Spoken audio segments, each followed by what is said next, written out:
Good evening, Mr. Chairman. My name is Zach Wahls. I'm a sixth-generation Iowan and an engineering student at the University of Iowa, and I was raised by two women. My biological mom, Terry, told her grandparents that she was pregnant, that the artificial insemination had worked, and they wouldn't even acknowledge it. It actually wasn't until I was born and they succumbed to my infantile cuteness that they broke down and told her that they were thrilled to have another grandson.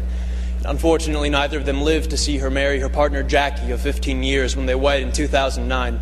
My younger sister and only sibling was born in 1994. We actually have the same anonymous donor, so we're full siblings, which is really cool for me. And I guess the point is that our family really isn't so different from any other Iowa family. When I'm home, we go to church together, we eat dinner, we go on vacations. But we have our hard times too. We get in fights. Actually, my mom, Terry, was diagnosed with multiple sclerosis in 2000. It is a devastating disease that put her in a wheelchair, so we've had our struggles. But, we're Iowans. We don't expect anyone to solve our problems for us. We'll fight our own battles. We just hope for equal and fair treatment from our government. Being a student at the University of Iowa, the topic of same-sex marriage comes up quite frequently in classroom discussions. And the question always comes down to, well, can gays even raise kids? And the conversation gets quiet for a moment because most people don't really have an answer. And then I raise my hand and say, actually, I was raised by a gay couple, and I'm doing pretty well. I scored in the 99th percentile on the ACT. I'm actually an Eagle Scout. I own and operate my own small business.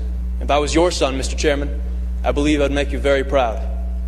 I'm not really so different from any of your children. My family really isn't so different from yours. After all, your family doesn't derive its sense of worth from being told by the state, you're married, congratulations. No.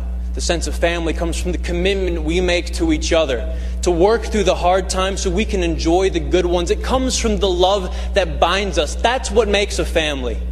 So what you're voting here isn't to change us. It's not to change our families. It's to change how the law views us, how the law treats us. You are voting for the first time in the history of our state to codify discrimination into our Constitution, a Constitution that, but for the proposed amendment, is the least amended Constitution in the United States of America.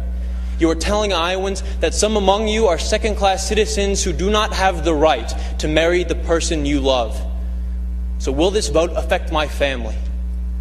Would it affect yours? Over the next 2 hours, I'm sure we're going to hear plenty of testimony about how damaging having gay parents is on kids. But in my 19 years, not once have I ever been confronted by an individual who realized independently that I was raised by a gay couple. And you know why?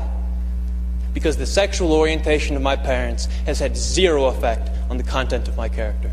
Thank you very much.